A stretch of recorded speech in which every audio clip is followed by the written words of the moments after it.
এক মাদ্রাসায় এরকম খাদেম ছিল, তো খাদেমের সাথে বাচ্চারা খুব দুষ্টামি করত, ডাকতো গরু, পড়ার সময় গরু ডাকতো। তো ও ছিল একটু সাদা সিধা, সহজ সরল, একটু হাবলা টাইপের, তো বেশি মাথায় নিত না।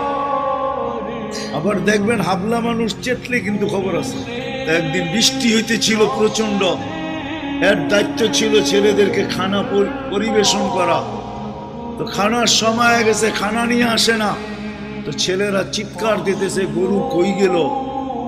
একটু পরে দেখতেছে খানা নিয়ে আসতেছে, তো সবাই চিৎকার দিয়ে বলতেছে ওই গরু এত দেরি করলি কেন।